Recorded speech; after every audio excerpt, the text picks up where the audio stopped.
The Galactic Nexus Academy floated majestically in the void between three star systems, its crystalline spires catching the light of distant suns. For over 1,000 years it had stood as the pinnacle of higher education in the known universe, accepting only the most exceptional beings from across hundreds of worlds. The Academy's reputation was legendary. Its graduates went on to become fleet admirals, planetary governors, renowned scientists, and diplomatic envoys who shaped the fate of entire civilizations. On this particular morning, Administrator Zethkari of the Voltarian Empire reviewed the incoming student roster with his usual meticulous attention. His four eyes scanned the holographic displays floating before him, each one containing detailed profiles of the galaxy's brightest young minds. There were the crystalline luminari with their perfect mathematical intellects, the hulking Krextani known for their strategic warfare capabilities, and the ethereal whisperlings whose telepathic abilities made them natural diplomats. Then his gaze stopped on an entry that made his normally steady hands tremble. The file was sparse, almost embarrassingly so. Dame Saracen, species human, homeworld, Earth, Sol system. Academic credentials, standard planetary education. Special abilities, none listed. Sponsor, anonymous benefactor, humans. Zethkari had heard whispers about them in the darkest corners of galactic intelligence networks. They were supposedly from a small blue planet in an unremarkable spiral arm of the galaxy, a world that most civilized species had dismissed as primitive and inconsequential. Yet the rumors spoke of something else entirely, stories so outlandish that they were typically relegated to the realm of conspiracy theories and spacer folklore. The administrator's secondary hands moved across his control panel, accessing classified military databases that few beings in the galaxy had clearance to view. What he found made his blood run cold. Combat reports from the Outer Rim spoke of human mercenaries who fought with a terrifying combination of creativity and ruthlessness. Trade logs mentioned human explorers venturing into hazardous regions of space that even the bravest Krextani warriors avoided. Most disturbing of all were the psychological profiles compiled by various species intelligence agencies, all reaching the same unsettling conclusion. Humans possessed an almost supernatural resilience and an alarming tendency to thrive in situations that would break the spirits of most other sentient beings. But surely, Zethkari reasoned, if humans were truly as formidable as these reports suggested, they would have announced themselves to the galactic community by now. They would have demanded representation in the Galactic Council, established trade agreements, or at the very least made their presence known through diplomatic channels. The fact that they remained in the shadows, allowing other species to view them as primitive, suggested either cowardice or something far more calculating. As if summoned by his troubled thoughts, a soft chime indicated an incoming transmission. The holographic projector flickered to life, revealing the imposing figure of General Voxtar, supreme military commander of the Draconian hegemony. The reptilian being's scales gleamed under the harsh lighting of what appeared to be a military command center. Administrator, the general's voice carried the weight of barely contained urgency. I trust you've reviewed the new student manifest. Indeed, General. I was just examining the human entry. Most unusual circumstances surrounding her admission. Voxtar's predatory eyes narrowed. That human represents a potential threat unlike anything we've faced before. My intelligence operatives have been monitoring Earth for the past solar cycle, and what they've discovered defies conventional understanding of species development. The general gestured, and additional holographic displays materialized around Zethkari's office. Images of human cities sprawled across continents, massive industrial complexes belching smoke into the atmosphere, and most unnervingly, humans engaged in large-scale warfare against their own species.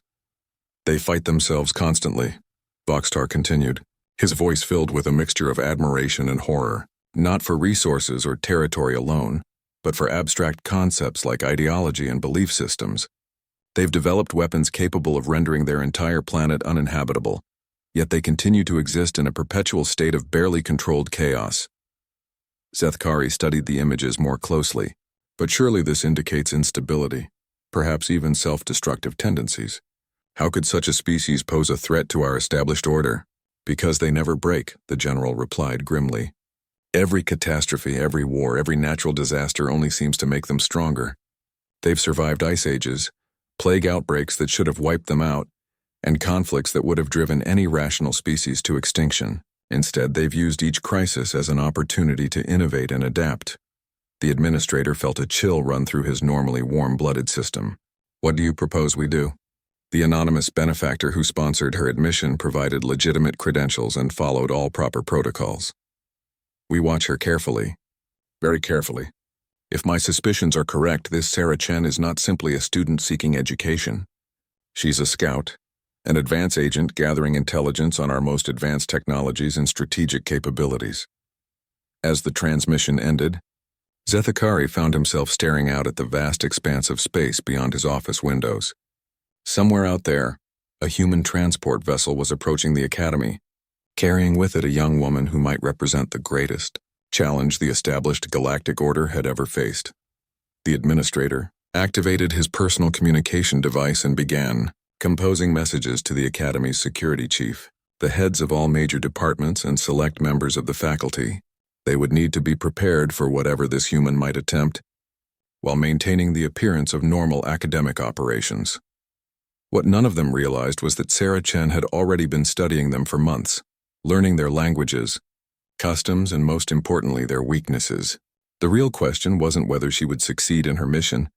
It was whether anyone would realize what was happening before it was too late. Sarah Chen stepped off the transport shuttle with the confident stride of someone who belonged, though every instinct screamed that she was walking into the heart of enemy territory. The docking bay of the Galactic Nexus Academy stretched before her like a cathedral of gleaming metal and pulsing energy conduits. Hundreds of beings from across the galaxy milled about, their exotic forms and advanced technologies a stark reminder of just how far from home she truly was. Her human eyes, evolved for a single yellow star, took in details that her alien companions missed entirely.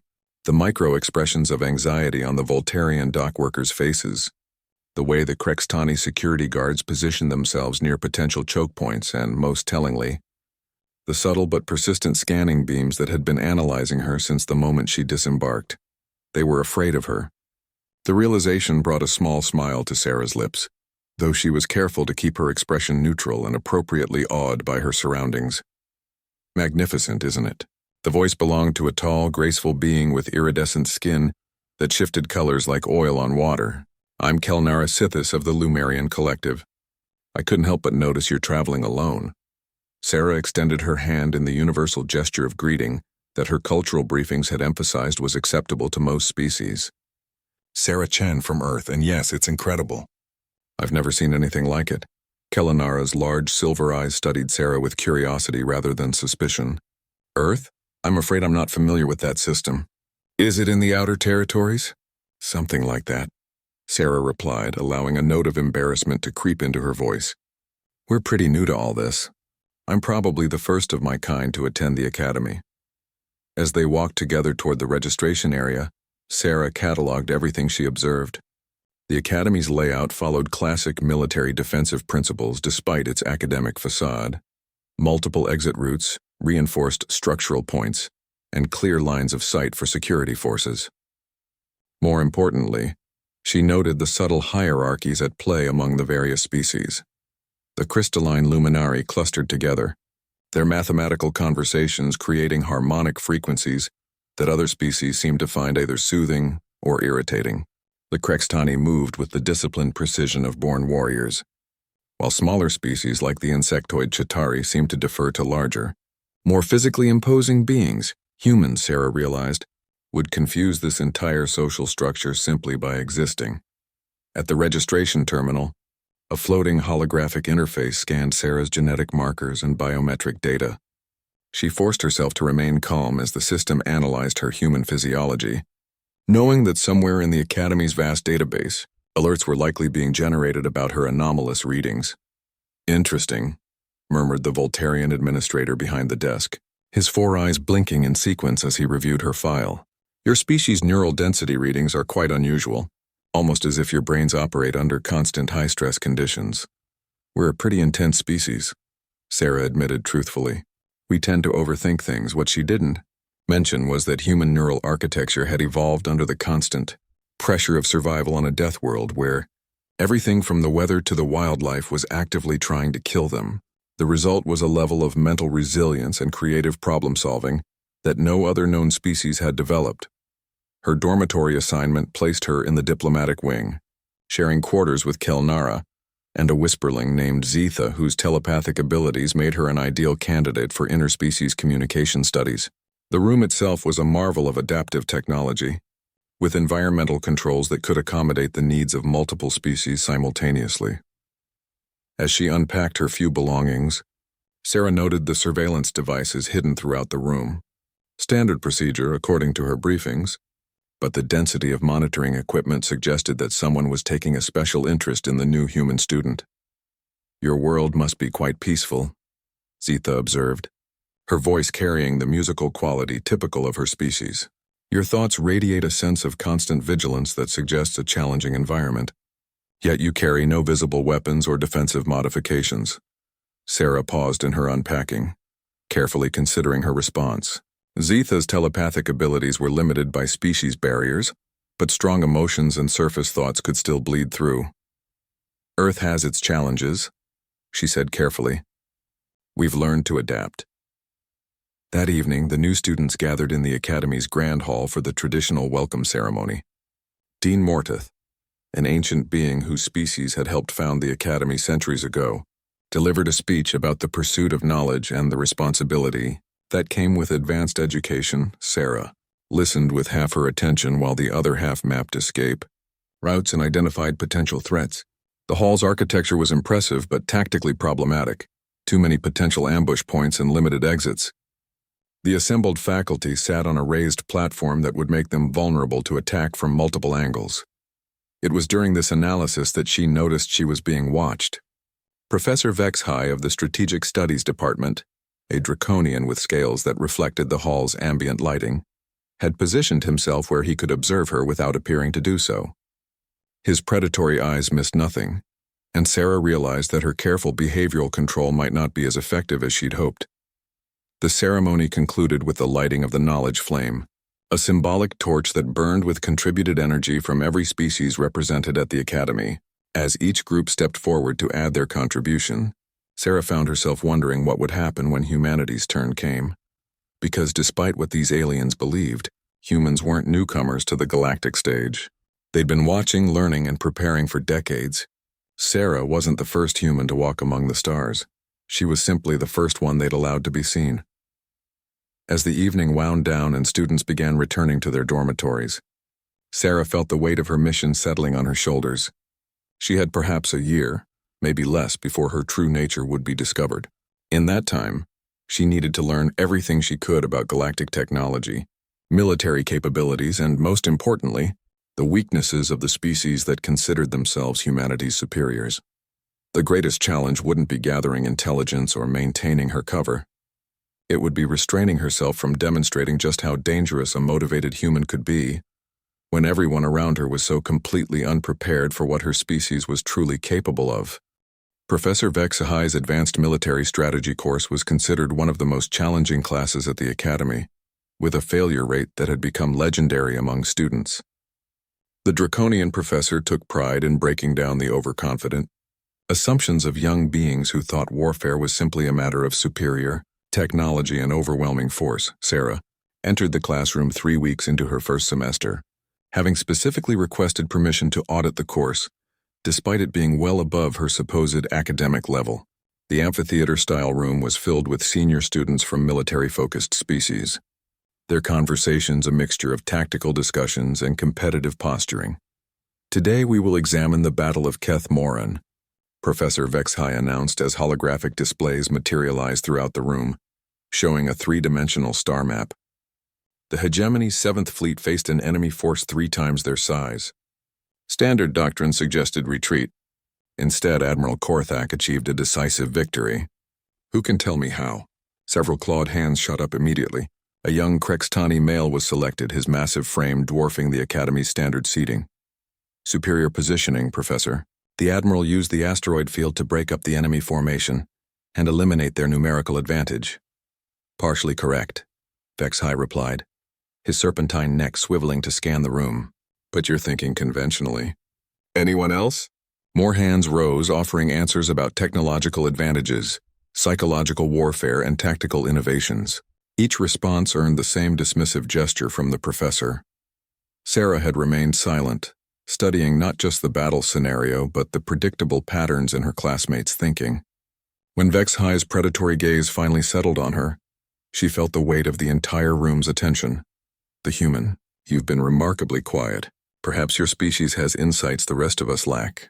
The question carried a subtle challenge, and Sarah knew this was a test of more than just military knowledge. She stood slowly, her movements deliberate and controlled.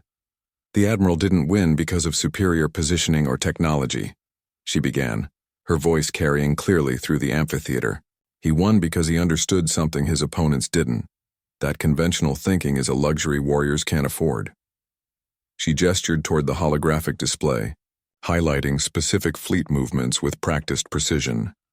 Look at the enemy formation, textbook defensive positioning, optimal firing solutions, perfect coordination between ship classes.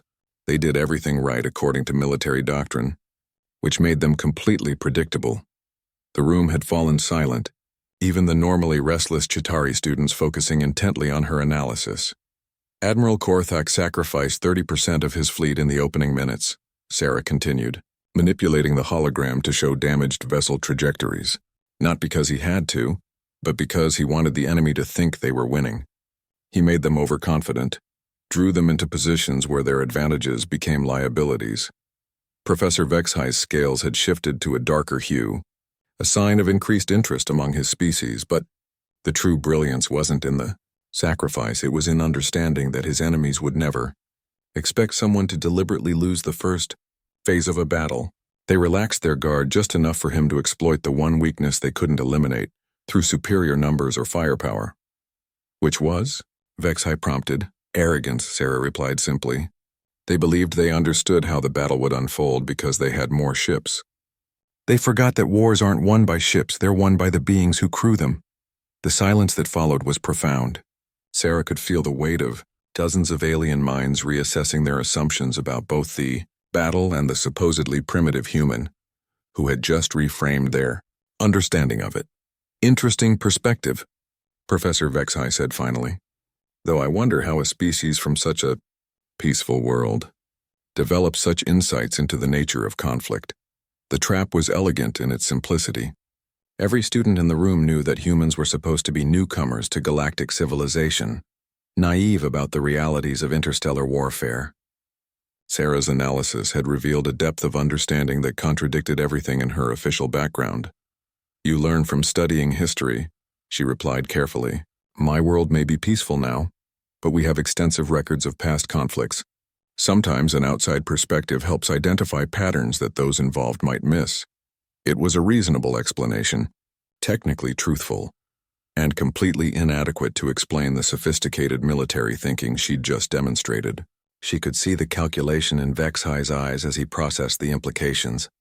After class, several students approached Sarah with questions about human military history and strategic philosophy. She deflected most inquiries with vague references to ancient conflicts and theoretical studies, all while noting which species seemed most interested in her answers. The Lumerian Kellanara was particularly persistent, her color-shifting skin indicating high levels of curiosity and concern. Sarah, where exactly did you study military strategy before coming here? Your analysis was remarkably sophisticated for someone from a world that's supposedly new to interstellar politics.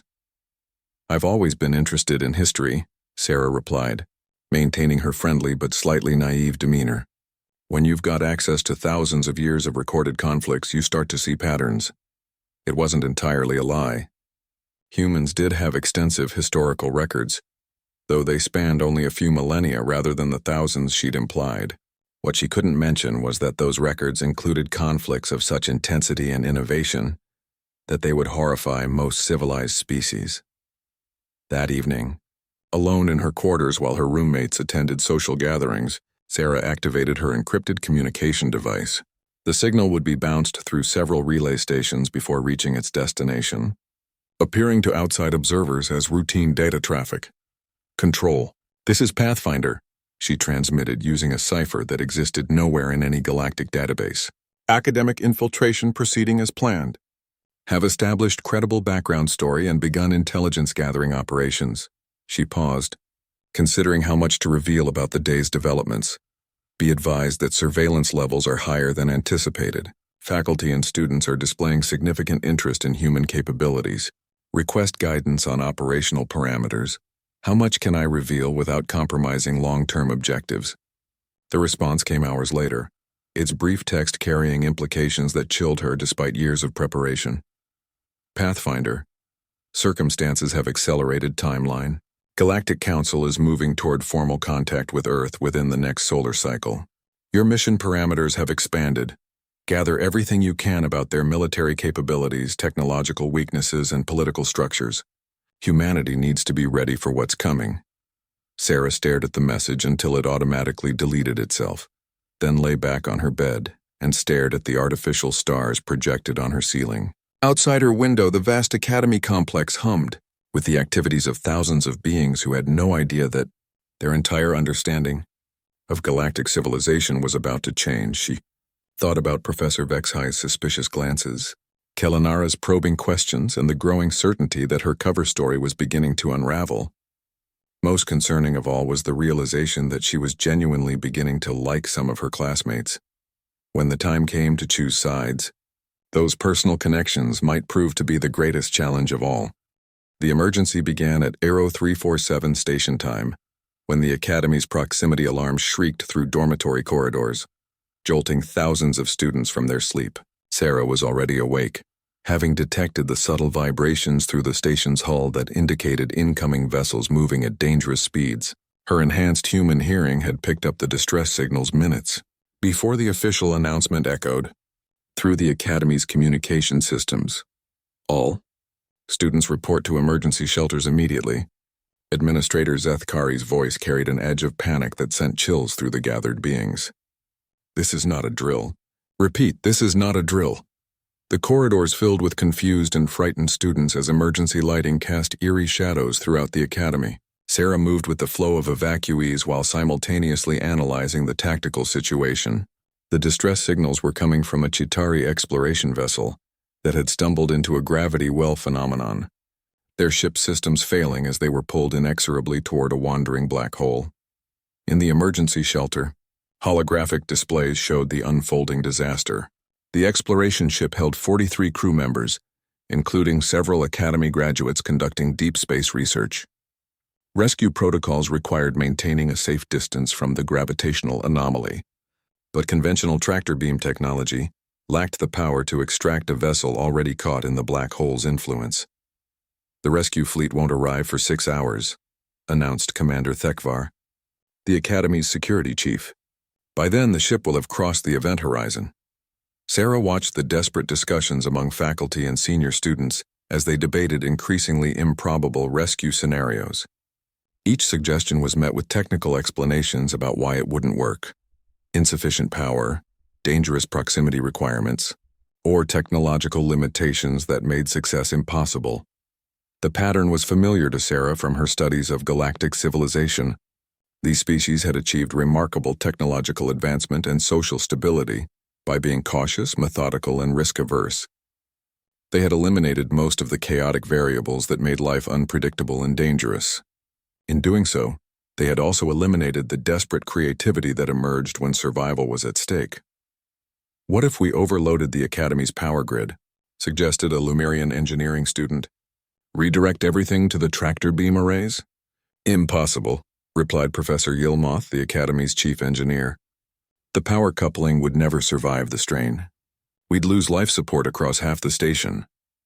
Then we modify the coupling, Sarah found herself saying, her voice cutting through the academic discussions like a blade.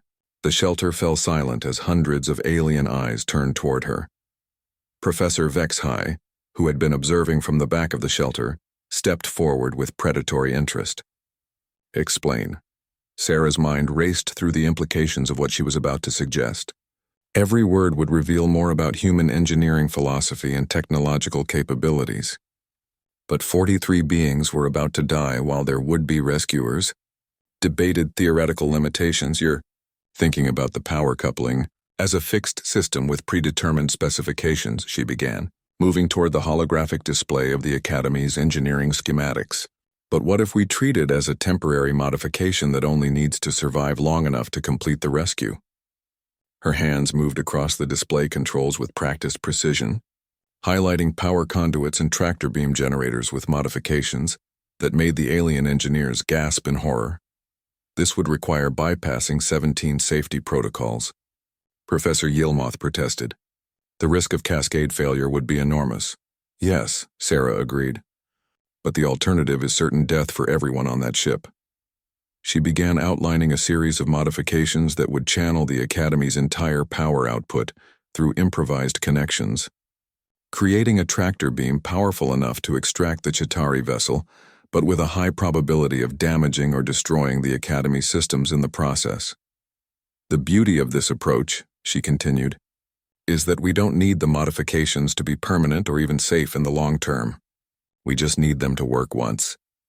The engineering students were studying her proposals with a mixture of fascination and terror. Several Krextani warriors nodded approvingly. They understood the concept of acceptable losses in pursuit of victory. Even if this were possible, Administrator Zethkari interjected, who would implement such dangerous modifications? The risk to personnel would be extraordinary. I'll do it, Sarah replied without hesitation. I designed the modifications, so I understand the risks better than anyone else. Professor Vexhai's serpentine features showed what might have been approval. You would risk your life for beings you barely know?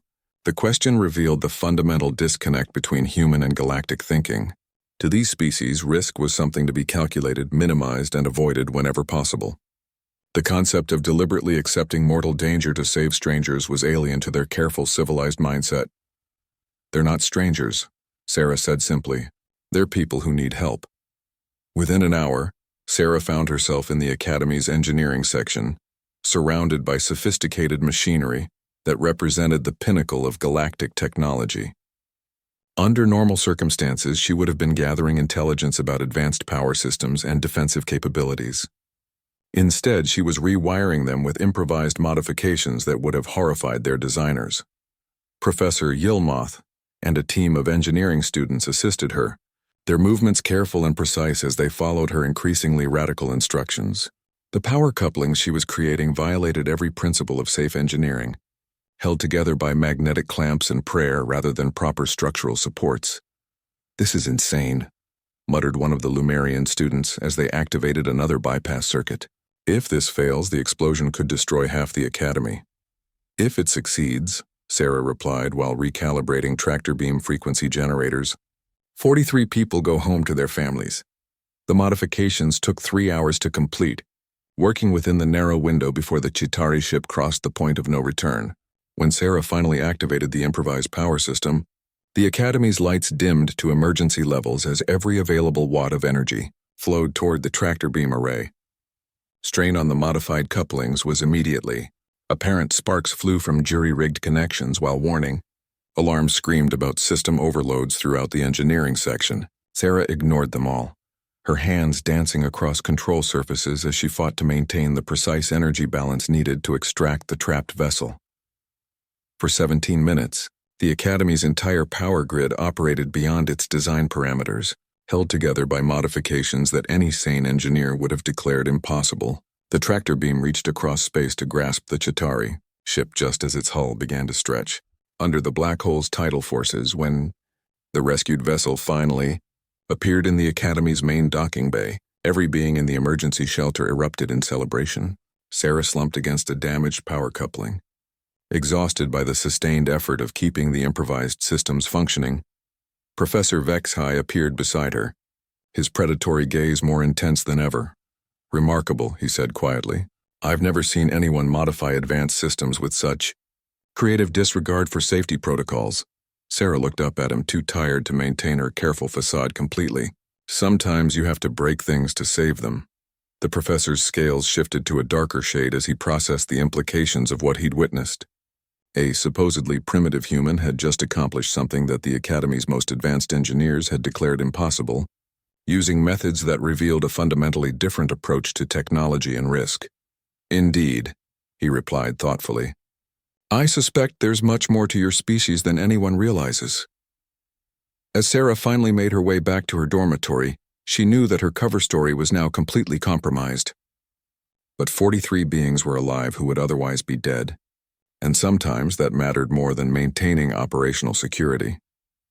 The real question was what Professor Vexhai intended to do with his suspicions, and whether she would have enough time to complete her mission before the galactic powers realized exactly what humanity was capable of when pushed to the edge. 3 days after the rescue operation, Sarah found herself summoned to Administrator Zethkari's private office. The space was a testament to Voltairean aesthetics, flowing curves and multiple levels that accommodated the administrator's unique physiology. What concerned Sarah more than the formal summons were the additional beings present for this meeting. Professor Vexhai stood near the viewport, his reptilian silhouette backlit by starlight. Beside him, General Mordeth of the Krextani Military Academy represented official military interests. Most troubling of all was the presence of Inquisitor Silthek, whose species specialized in extracting truth from unwilling subjects through methods that bordered on torture. "Please, sit." Administrator Zethkari gestured toward a chair that had been specifically adjusted for human proportions. The thoughtfulness of the accommodation somehow made the situation more ominous. "I trust you understand why we've asked you here," the administrator began, his 4 eyes studying Sarah with uncomfortable intensity. "Your actions during the rescue operation have raised certain questions about your background and capabilities." Sarah maintained her carefully practiced expression of confusion, mixed with nervousness. "I'm not sure I understand. I just tried to help save those people." Professor Vexhai moved away from the viewport, his movements predatory and deliberate. "The modifications you designed required an understanding of advanced power systems that far exceeds anything in your academic records. More concerning is your approach to risk assessment, which suggests experience with high-stakes engineering that your species supposedly lacks." The trap was elegantly constructed. Sarah could deny the implications, but her actions had been witnessed by hundreds of beings. She could claim lucky intuition, but the sophistication of her modifications argued against random chance. Any explanation she offered would either contradict her cover story or reveal more than she intended. "I've always been good with technology," she replied carefully. "Sometimes you see solutions that others miss." General Mordeth stepped forward, his massive frame imposing even by Krextani standards. "In my experience, the kind of innovative thinking you displayed comes from combat engineering experience. Warriors learn to make impossible modifications work because failure means death." Inquisitor Silthek had remained silent throughout the discussion, but Sarah could feel the weight of his psychic probes testing the edges of her mental defenses. Her human neural architecture was different enough from galactic norms to resist casual telepathic intrusion, but extended examination would eventually reveal inconsistencies. "Your species intrigues me," the Inquisitor finally spoke, his voice carrying harmonics that resonated uncomfortably in Sarah's skull. "Most beings radiate emotional patterns that I can read easily. Fear, ambition, deception, they all have distinct signatures. But your thoughts are layered, complex in ways that suggest training or experience beyond what your records indicate." Sarah felt the conversation spiraling toward dangerous territory. Each response revealed more about human psychology and capabilities, but remaining silent would be equally damning. She needed to redirect their suspicions without confirming them. "Maybe the difference is that we're young," she suggested. "Other species have had thousands of years to develop stable civilizations and eliminate chaos from their societies. Humans are still figuring things out, so we've learned to adapt quickly to changing circumstances." It was a masterful deflection that contained enough truth to be believable, while framing human capabilities as inexperience rather than expertise. Administrator Zethkari's expression suggested he found the explanation reasonable, but Professor Vexhai's predatory intelligence wasn't so easily satisfied. "Adaptation requires practice," the professor observed. "What circumstances on your peaceful world would necessitate the kind of rapid innovation you demonstrated?" The question struck at the heart of Sarah's deception. Earth wasn't peaceful. It was a death world where humanity had evolved under constant threat from natural disasters, climate changes, predators, and most importantly, other humans. The engineering philosophy she displayed came from millennia of desperate innovation in the face of existential challenges. "Natural disasters," she replied, which was technically accurate. Earthquakes, storms, floods. We've learned to build things that work under extreme conditions. General Mordeth's tactical mind was clearly working through the implications. Extreme conditions would explain the engineering approach, but not the risk tolerance. You didn't hesitate to endanger the academy to save strangers. That suggests either reckless irresponsibility or extensive experience with acceptable losses in pursuit of strategic objectives. The Krextani's military background was showing.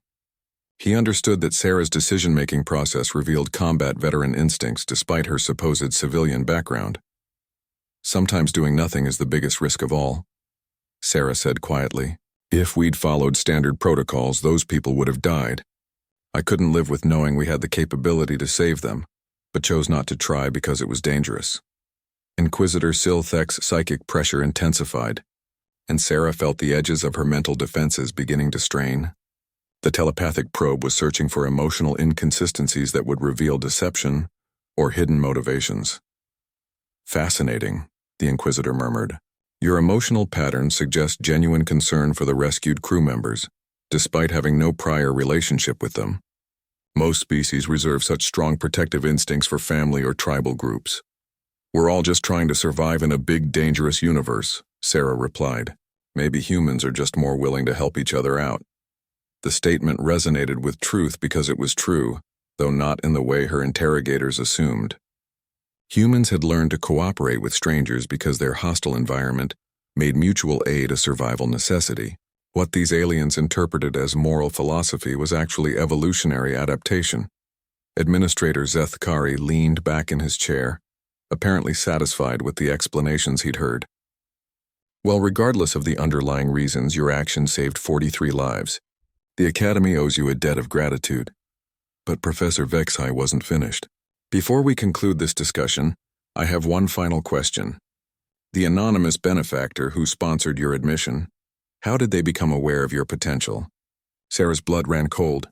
This was the question she'd been dreading, the one gap in her cover story that had no satisfactory explanation. How would an isolated primitive species come to the attention of someone with access to galactic civilization? I honestly don't know, she admitted. The scholarship notification just appeared one day, along with instructions for getting to the academy. I assumed it was some kind of cultural exchange program. The partial truth was her best option. The real story involved decades of covert human infiltration of galactic society, but that revelation would trigger consequences far beyond this investigation. Professor Vexhai exchanged glances with General Mordeth, and Sarah could sense unspoken communication between them. They suspected more than they were saying, but lacked concrete evidence to act on their suspicions. Very well, Administrator Zethkari announced. You may return to your studies. However, given the unusual circumstances, we'll be arranging additional academic support to help you integrate more effectively with our educational standards. The translation was clear. Increased surveillance and monitoring disguised as helpful assistance. Sarah nodded gratefully while mentally calculating how much intelligence she could still gather before her situation became untenable. As she left the office, Sarah caught Professor Vexhai's parting words to the other officials. Keep watching her carefully. Something about this entire situation doesn't add up, and I suspect we're only seeing the beginning of whatever game is being played here. Walking back to her dormitory, Sarah reflected on how accurate the professor's suspicions were. They were indeed only seeing the beginning, and when humanity finally revealed itself to galactic civilization, the game would change in ways none of them could. Imagine the real question was whether she could complete her mission before they figured out that she wasn't just an unusually capable student, she was an advance scout for a species that was about to reshape the entire balance of power in the galaxy. The crisis began during what should have been a routine diplomatic exercise. Senior students from the Academy's International Relations program were participating in a simulated negotiation between the hegemony and the collective, with real-time holographic environments and AI-controlled scenarios designed to test their abilities under pressure. Sarah had been assigned to observe rather than participate, officially because her species lacked diplomatic experience with galactic protocols. In reality, the faculty wanted to study her reactions to complex political situations. What they discovered would force them to confront the truth about humanity far sooner than anyone had planned. The simulation involved a territorial dispute over a resource-rich star system, with both sides having legitimate claims and conflicting strategic interests. The student diplomats had been working for hours to find compromise solutions, following established protocols for interspecies negotiation that emphasized patience, mutual respect, and gradual consensus building. Then the scenario changed without warning. "Breaking news," announced the simulation's AI narrator. "Terrorist attacks have struck civilian targets in both the hegemony and collective territories. Each side is blaming the other for the attacks. Military forces are mobilizing. You have 6 hours to prevent a war." The student diplomats stared at their displays in shock as casualty reports flooded in, and military positioning data showed fleets moving toward the disputed system. The careful, methodical negotiation process they'd been following suddenly seemed impossibly slow, given the compressed timeline. "This is impossible," declared Veltar, a senior Krextani student known for his strategic thinking. 6 hours isn't enough time to establish trust, verify intelligence, and negotiate a comprehensive agreement. His classmates nodded in agreement, their alien features showing various expressions of defeat and frustration. Several began discussing how to minimize the scope of the coming conflict, rather than prevent it entirely. Sarah watched the simulation data with growing unease. The scenario was designed to be unsolvable using standard diplomatic methods, intended to teach students about the limitations of negotiation and the tragic inevitability of some conflicts. But to her human perspective, the solution was obvious if you were willing to abandon conventional thinking. "What if you're approaching this backwards?" she found herself saying, her voice cutting through the defeated discussions. Professor Kethmara, who was supervising the exercise, gestured for her to continue. "Explain your thinking." Sarah moved to the central display, her hands manipulating the holographic interface to highlight patterns the students had missed. "Everyone's assuming the terrorist attacks are what they appear to be, but look at the timing and targeting. The strikes hit military supply depots disguised as civilian facilities, and they occurred simultaneously despite being in different star systems." The students began studying the data more carefully as Sarah continued her analysis. "This isn't random terrorism. It's a coordinated operation designed to start a war between the hegemony and collective. The real question is who benefits from that conflict." Her fingers danced across the display, pulling up economic data, trade routes, and military positioning information that most of the students hadn't even considered relevant to a diplomatic exercise. "The Zelgari Consortium," she continued, highlighting a third faction that had seemed peripheral to the dispute. "They've been positioning themselves to profit from the chaos. Look at their recent investments in military contractors and their strategic positioning near the disputed system." Professor Kethmara's multi-jointed limbs clicked together in what Sarah had learned was a sign of intense interest among her species. "Assuming your analysis is correct, how would this knowledge help prevent the war?" "Because now you're not trying to resolve a territorial dispute," Sarah replied. "You're trying to expose a false flag operation. That changes everything about your negotiation strategy." She began outlining an approach that would have horrified traditional diplomats. Instead of patient consensus building, she proposed a high-risk strategy of directly confronting both sides with evidence of manipulation, forcing them to investigate the attacks together rather than against each other. "This requires both sides to trust each other enough to share intelligence," Veltar pointed out. "That level of trust doesn't exist." "Then you create it," Sarah replied with the confidence of someone who had studied human diplomatic history. "Sometimes you have to give people a common enemy to unite against." What followed was a masterclass in aggressive diplomacy that violated every principle the students had been taught. Sarah orchestrated a series of moves that forced both sides to confront uncomfortable truths about their assumptions, challenged their political leaders to act against their immediate interests, and created artificial pressure points that made cooperation more attractive than conflict. The simulation's AI struggled to respond to tactics it hadn't been programmed to handle. Traditional diplomatic responses seemed inadequate when faced with a negotiator who was willing to threaten, manipulate, and outright deceive when conventional approaches failed. "You're essentially blackmailing both sides into cooperation," observed Lintha, a whisperling student whose telepathic abilities made her sensitive to emotional manipulation. "I'm giving them the tools they need to choose cooperation over conflict," Sarah corrected. Sometimes people want to do the right thing but need political cover to make difficult decisions. By the end of the exercise, Sarah had not only prevented the simulated war but had also exposed the Zelgari Consortium's involvement and created a framework for ongoing cooperation between the formerly hostile factions. The student diplomat stared at the results with expressions of amazement and horror. Professor Kethamara's voice carried a note of troubled fascination. Your approach achieved remarkable results, but it required multiple violations of accepted diplomatic protocol. The level of risk you accepted would have been career-ending for any real ambassador. Would it have been worth it to prevent a war? Sarah asked simply. The question hung in the air as the professor struggled with concepts that challenged her species' careful, risk-averse approach to conflict resolution. To Sarah's mind, the answer was obvious. Any price was worth paying to prevent unnecessary death and destruction. But to beings who had evolved in stable, predictable environments, the idea of deliberately courting disaster to achieve greater goals was almost incomprehensible. Where did you learn these techniques? Professor Kethamara asked quietly.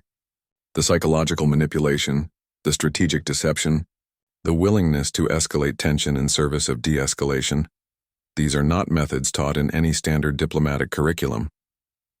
Sarah realized she had revealed too much once again.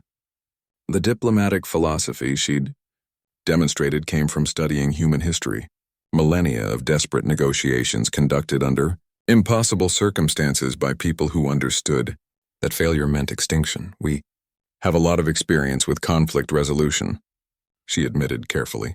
When you're dealing with limited resources and competing groups, you learn to find creative solutions. It was the truth, though not the complete truth. Humanity's diplomatic innovations came from being a species that had never eliminated war from their society, forcing them to develop increasingly sophisticated methods of preventing, managing, and ending conflicts. As the simulation ended and students began filing out of the classroom, Professor Kethamara approached Sarah with an expression of deep concern. I need to ask you something directly, the professor said. The methods you use today, they suggest extensive experience with high-stakes negotiation under extreme pressure. What exactly is the situation on your homeworld? Sarah met the professor's gaze steadily, knowing that her next words would determine whether her cover story survived or collapsed entirely. Earth is a world where species survival has never been guaranteed, she said quietly. Every generation has had to solve problems that previous generations thought were impossible. Maybe that's why we approach challenges differently than species that have had the luxury of stability.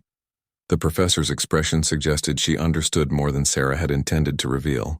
But before either of them could continue the conversation, the Academy's emergency alarms began wailing once again.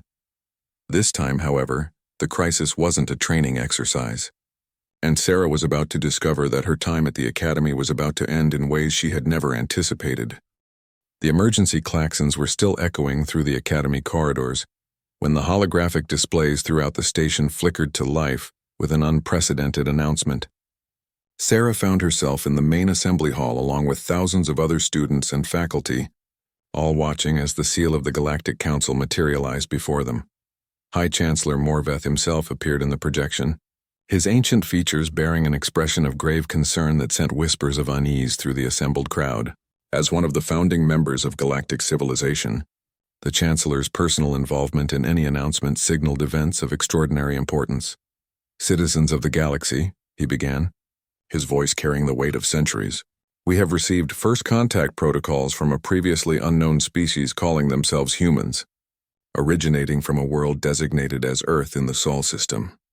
Sarah's blood turned to ice as murmurs of surprise rippled through the crowd. Her carefully constructed cover story was about to become irrelevant in the most catastrophic way possible. Initial communications suggest that this species has been observing galactic civilization for several decades without revealing themselves. They are now requesting formal diplomatic recognition and inclusion in the Galactic Council. The Chancellor paused, and Sarah could see the calculation in his ancient eyes as he prepared to deliver information that would reshape everyone's understanding of the current situation. More, concerning our preliminary reports from our intelligence services suggesting that human agents may have already infiltrated various aspects of galactic society, including educational institutions for purposes unknown. The whispers turned to alarmed discussions as the implications became clear. Sarah felt hundreds of eyes turning toward her as her classmates and faculty began connecting obvious dots. The mysterious human student who had demonstrated impossible capabilities was suddenly a much more sinister figure. Professor Vexhi's voice cut through the noise from somewhere near the back of the hall. All students and faculty are to remain in the assembly hall until security protocols can be implemented. Sarah's mind raced through her limited options. Flight was impossible. The academy was a closed system in space with no available transport vessels. Fighting was futile against thousands of beings with superior technology and numbers. Her only remaining choice was to control the narrative before others defined it for her. She stood slowly, her movement drawing attention from across the vast hall. In the profound silence that followed, her voice carried clearly to every corner of the space. Chancellor, I'm Sarah Chen, the human student currently enrolled at this academy. I formally request permission to address the assembly under diplomatic immunity protocols. The audacity of her move sent shockwaves through the crowd. A supposedly primitive infiltrator was claiming diplomatic status and demanding to speak as an official representative of her species. Chancellor Morveth's image flickered as he consulted with advisors outside the projection range. When he returned his attention to the assembly, his expression had shifted from concern to intense curiosity. Permission granted. Under provisional diplomatic immunity. You may speak. Sarah walked to the center of the hall, acutely aware that her next words would determine not just her own fate, but potentially the future relationship between humanity and galactic civilization.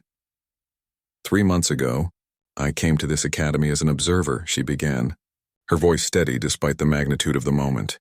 My mission was to learn about your technologies, your military capabilities, and your political structures. I wasn't hiding among you to gather intelligence for an invasion or to steal your secrets. She paused, allowing the weight of her admission to settle before continuing. I was here to answer a single question. Are you dangerous to my species? The blunt honesty of her statement created an uncomfortable stir among the assembled beings. These were civilizations that prided themselves on peaceful coexistence and diplomatic solutions to conflict. You see, Sarah continued, humanity has been watching you for decades, trying to understand what kind of neighbors you would be. We've seen your advanced technology, your massive fleets, your sophisticated political alliances. From our perspective, you represent a potential threat of incomprehensible magnitude. Professor Vexhi stepped forward, his predatory instincts fully engaged. Yet you infiltrated our most prestigious institution through deception and espionage. Because that's what humans do when we're afraid, Sarah replied without hesitation. We gather information, we assess threats, and we prepare for the worst possible outcomes. It's how we've survived on a world that's been trying to kill us for millions of years. She turned to address the entire assembly, her voice carrying the passion of someone fighting for her species' survival. Earth isn't a peaceful garden world like most of your homeworlds. It's a death trap where natural disasters, climate changes, and massive extinction events happen regularly.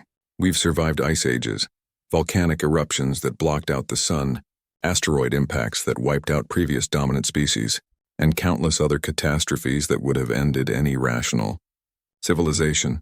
The hall had fallen completely, silent as beings who had never known true existential threat tried to comprehend what she was describing.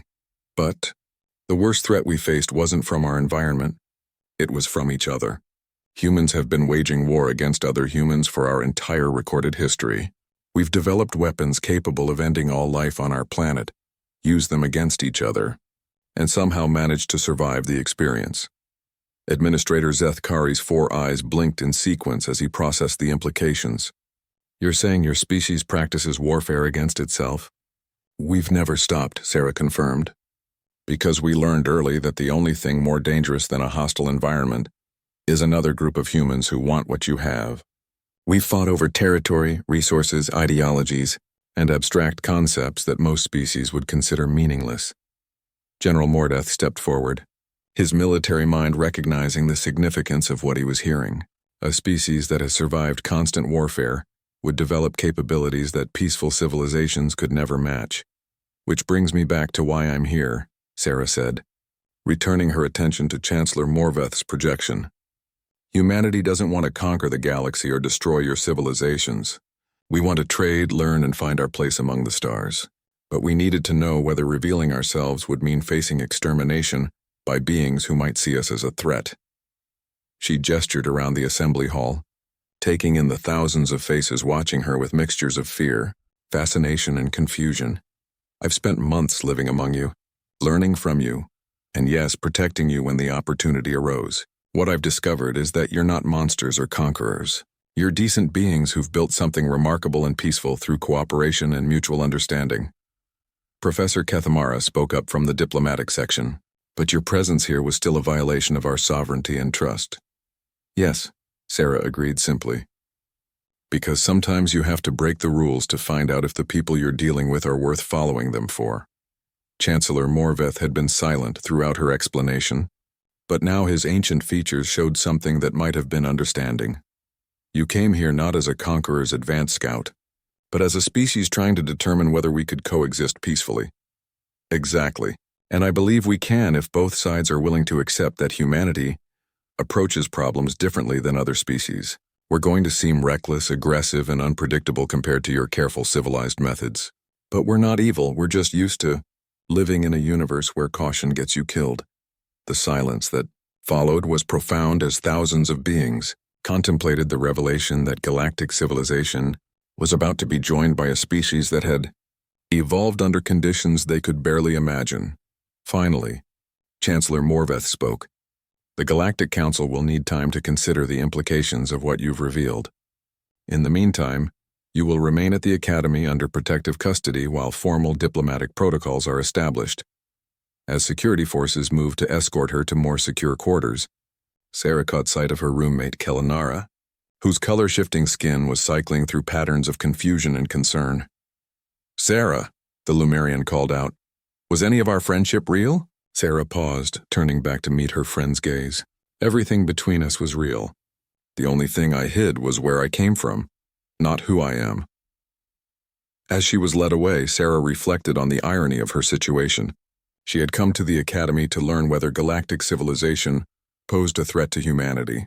Instead, she had become the instrument through which the galaxy would discover that they were about to share the stars with the most dangerous, unpredictable, and paradoxically hopeful species they had ever encountered.